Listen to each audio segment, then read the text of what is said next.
Sú chvíle, ktoré sa nedajú vysvetliť rozumom. Chvíle, keď sa všetko, čo bolo isté, zrazu rozplynie ako dym. Vtedy sa človek ocitne na hranici medzi dvoma svetmi. Medzi dýchom a tichom, medzi telom a dušou. Hovoríme tomu klinická smrť, no v skutočnosti ide o jedno z najhlbších duchovných zážitkov, aké môže ľudské vedomie poznať. Keď sa srdce zastaví a telo zrazu stíchne, duša sa oslobodí. Nie je to okamih konca, ale okamih návratu. Do priestoru, odkiaľ sme všetci kedysi prišli, do miesta, kde čas neexistuje, kde nie je bolesť, strach ani tma, len čisté vedomie, ktoré všetko chápe a prijíma. Mnohí ľudia, ktorí prežili klinickú smrť, hovoria, že to nebol sen ani halucinácia. Naopak, že všetko tam pôsobilo skutočnejšie než samotný život. Farby boli živšie, zvuky mäkšie, pocity silnejšie a predovšetkým cítili lásku, ktorú nedokážu opísať žiadnymi slovami. Keď sa duša oddelí od tela, ako by zrazu všetko dávalo zmysel. Človek vidí svoj život z iného pohľadu. Vidí všetko, čo prežil, ale bez výčitiek. Len s pochopením. Niektorí hovoria, že tam stretli bytosti svetla, iní zas svojich blízkych, ktorí už odišli.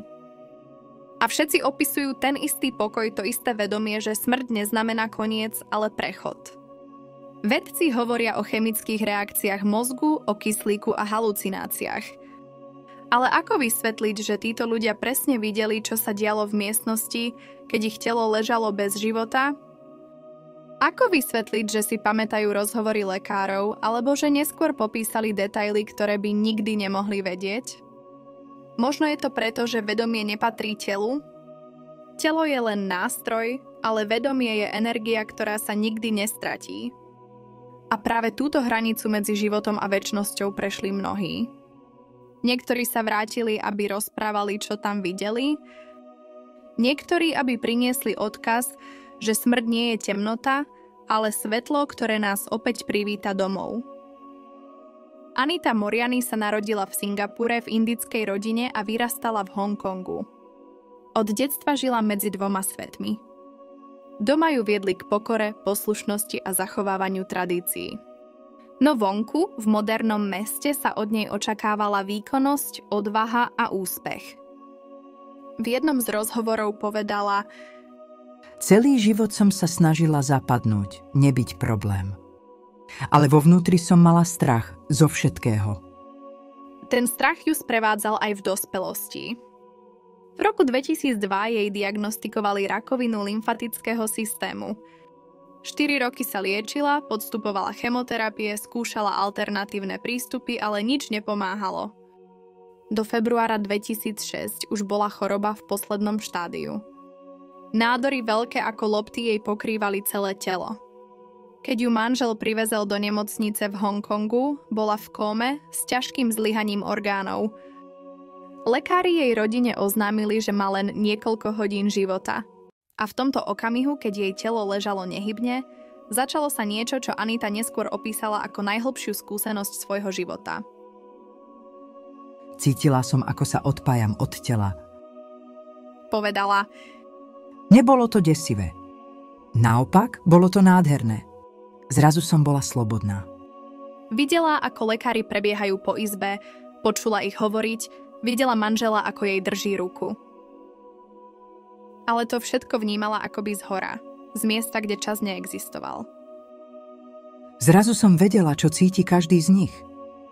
Vysvetľovala: Počula som, ako jeden z lekárov hovorí, že moje obličky prestávajú fungovať. Počula som manžela, ako sa rozpráva s lekárkou na chodbe, hoci boli 2 poschodia nižšie. Potom sa pred ňou otvoril priestor, ktorý opísala ako svetlo.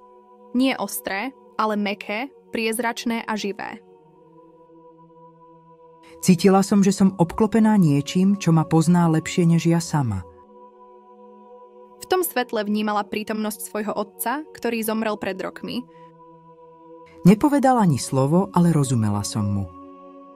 Hovoril mi, že ešte nie je môj čas. A ja som mu odpovedala, že nechcem odísť, ale tu už nechcem trpieť. V tom okamihu jej prišlo pochopenie, ktoré neskôr vysvetľovala jednoduchými slovami. Najväčšia lekcia, ktorú som sa naučila, je, že strach zabíja rýchlejšie než choroba. A že láska, hlavne k sebe, je to, čo nás uzdravuje.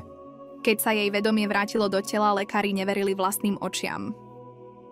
Začala sa preberať, hoci podľa všetkých prognóz nemala šancu prežiť noc. O niekoľko dní neskôr sa nádory začali zmenšovať. Po 3 týždňoch bola z nemocnice prepustená a následné testy nepreukázali žiadne známky rakoviny. Anita odvtedy hovorí o svojom zážitku ako o druhej šanci. Nerada používam slovo zázrak. Povedala: Ale viem, že som zažila niečo, čo ma naučilo, že život sa nekončí smrťou. Smrť je len návrat domov. Anita Moriani nebola jediná, ktorej skúsenosť sa dotkla hranice medzi životom a niečím, čo presahuje ľudské chápanie. O podobnom prechode rozprával aj človek, ktorý by ešte predtým takéto príbehy považoval za nemožné. Bol to neurochirurg, ktorý sa celý život opieral o logiku, vedu a dôkazy. Volal sa Eben Alexander. Eben vyštudoval medicínu, učil na prestížnych univerzitách, operoval mozgy a bol presvedčený, že vedomie vzniká výlučne z činnosti mozgu. Keď mozog zomrie, zomiera aj vedomie, takto to vysvetľoval aj svojim študentom. Až kým sa jeho vlastný mozog nevyhol všetkým zákonom, ktoré poznal. V roku 2008 ochorel na ťažkú meningitídu.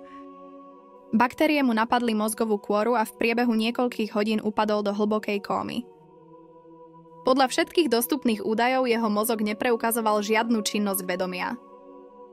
Lekári konštatovali, že šanca na prežitie je nulová. A práve vtedy, keď jeho telo ležalo napojené na prístroje a rodina sa s ním lúčila, zažil niečo, čo sám opísal slovami: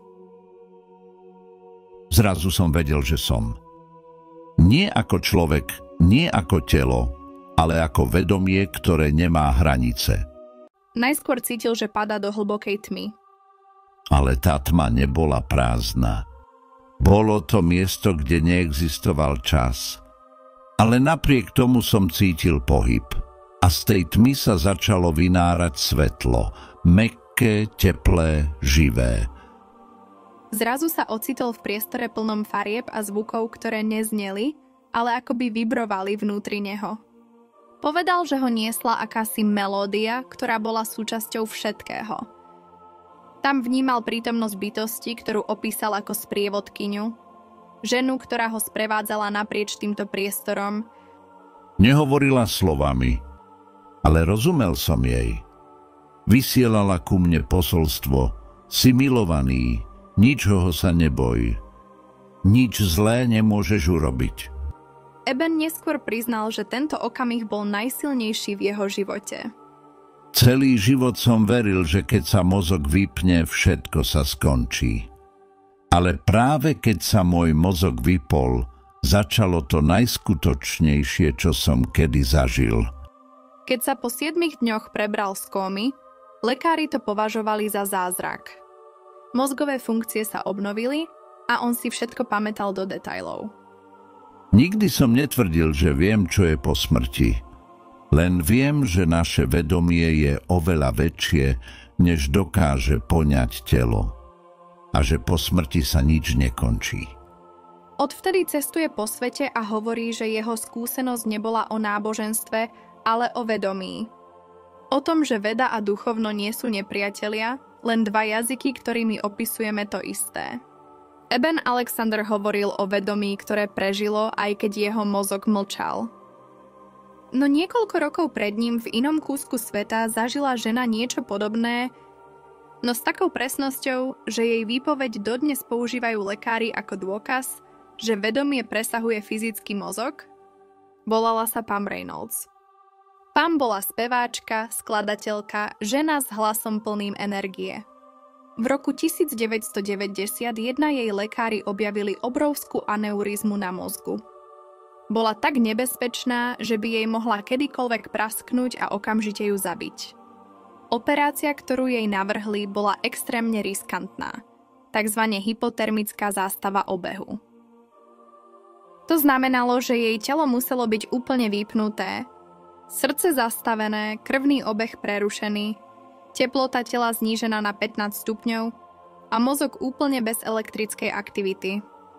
Inými slovami, Pam bola z medicínskeho hľadiska klinicky mŕtva a práve v tomto stave sa odohralo niečo, čo sa nedá vysvetliť fyzikou. Keď sa po operácii prebrala, rozprávala o tom, čo sa dialo v sále.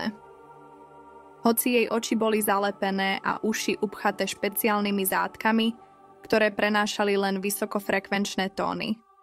Počula som, ako niekto povedal, že lebka je otvorená. A ten nástroj, ktorý používali, vyzeral ako elektrická kefka. Presne tak lekári opísali prístroj, ktorý vtedy použili. Pam tiež povedala, že videla svoje telo zhora, ako leží na stole, obklopené ľuďmi v zelených plášťoch. Nebola som vystrašená. Len som sa pozerala. Cítila som, že som stále ja, ale bez tela. Potom sa podľa svojich slov ocitla v priestore plnom svetla a farieb. To svetlo bolo teplé. Nehorelo, len ma naplňalo. Cítila som, že ma obklopuje niečo, čo ma pozná, čo ma miluje. Vnímala som prítomnosť príbuzných, ktorí zomreli, ale nehovorili, len som cítila ich myšlienky. Vysielali ku mne pokoj. Pam opisovala, že cítila, ako ju niečo jemne ťahá späť. Nechcela som sa vrátiť. Bolo tam príliš krásne, ale niečo vo mne vedelo, že ešte nie som hotová. Keď sa prebrala, bola pokojná, ako by prešla niečím posvetným. Neskôr priznala, že sa prestala báť smrti. Ak som sa niečo naučila, tak to, že smrť nie je koniec. Je to návrat domov, do miesta, kde nie sme oddelení. Jej prípad dodnes používajú lekári ako dôkaz, že vedomie môže existovať aj bez funkčného mozgu. Niektorí to volajú zázrak, iný záhada. Ale Pam Reynolds o tom nikdy nehovorila ako o niečom nadprirodzenom. Pre ňu to bol len okamih, v ktorom pochopila, že všetko, čo sme, sa nikdy nestratí. Pam Reynolds po prebudení hovorila, že cítila teplo a vedomie, ktoré ju obklopovalo ako láskavé svetlo. Ale nie všetci, ktorí prežili klinickú smrť, opisovali len ticho a pokoj. Niektorí hovorili o priestore, ktorý pulzoval životom, o bytostiach, ktoré s nimi komunikovali bez slov. Takto o tom rozprával Mellen Thomas Benedict, muž, ktorý zomrel na rakovinu. No po svojom návrate tvrdil, že sa vrátil s poznaním, aké predtým neexistovalo. Keď v roku 1982 upadol do bezvedomia, lekári konštatovali zástavu srdca. Jeho telo ležalo nehybne, dýchanie ustalo. Podľa vlastných slov sa vtedy cítil, ako by sa rozplýval. Vedome som sledoval, ako odchádzam. Zrazu som nebol v tele, ale nad ním. Videl som sám seba, ako ležím na posteli a cítil som neuveriteľný pokoj. Nebolo tam žiadne zdesenie, len pokojná zvedavosť. Potom sa podľa jeho slov otvorilo svetlo. Nie ako lampa či plameň, bolo to, ako keby sa otvorilo vedomie samotné. To svetlo ma poznalo, vedel som, že ma miluje, že ma nikdy nesúdilo. Nebol to Boh v zmysle náboženstva, bola to inteligencia, ktorá všetko tvorí. Mellen Thomas hovoril, že do tohto svetla sa mohol ponoriť, no zároveň s ním mohol hovoriť. Nie slovami, ale myšlienkami. Pýtal som sa, čo je život, prečo existujeme, prečo je na svete toľko bolesti. A všetky odpovede ku mne prichádzali naraz. Nie ako vety, ale ako poznanie. Bolo to, ako keby som rozumel všetkému. Potom opísal, že sa v tom svetle ocitol v akomsi prúde obrazov, ktoré ukazovali vývoj Zeme, dejiny ľudstva aj vlastný život. Videl som svoj život naraz ako film, každú myšlienku, každý skutok, každé rozhodnutie. Videl som, ako sa to všetko spája do jedného celku. Keď sa pýtal, čo má urobiť ďalej, svetlo mu vraj dalo možnosť rozhodnúť sa, či chce zostať alebo sa vrátiť. Povedalo mi, ak sa vrátiš, prinies svetlo so sebou. V tej chvíli cítil, že sa akoby znovu zavádza do svojho tela. Zobudil sa po 6 minútach klinickej smrti a všetko si pamätal. Rakovina, ktorú mal v konečnom štádiu, postupne ustúpila. Po svojom návrate sa Mellen Thomas zmenil. Hovoril, že sa prestal bať smrti, lebo pochopil, že nie je opak života, ale jeho súčasť. Začal maľovať a písať. Žil ticho a jednoducho, s presvedčením, že všetko vo vesmíre má vedomie. Boli sme stvorení z lásky a keď odchádzame, vraciame sa len domov. Keď človek počúva takéto príbehy, začne sa zamýšľať, čo je vlastne smrť. Nie koniec, ale možno len zmena, prechod do niečoho, čo ešte celkom nechápeme. A nie sú to len jednotlivci. Dnes už sú to tisíce ľudí na svete, ktorí popisujú podobné skúsenosti. Zastavilo sa im srdce. Lekári ich považovali za mŕtvych.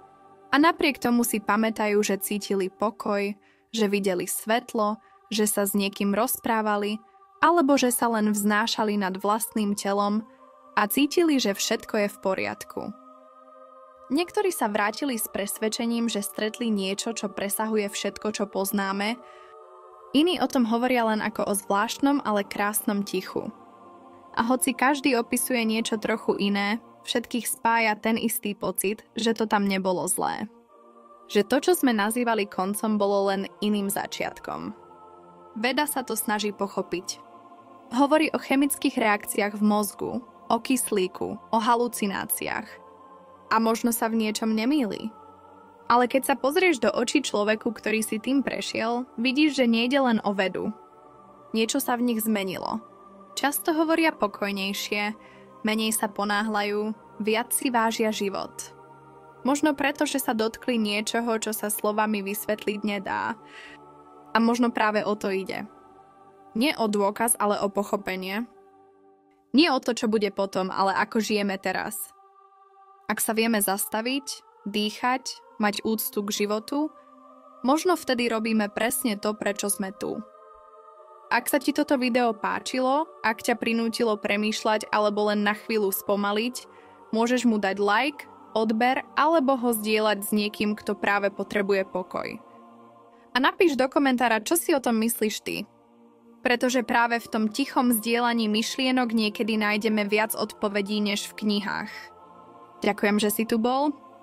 Nech ti tieto príbehy pripomenú, že život je krehký, ale krásny. A že možno nikdy celkom nekončí.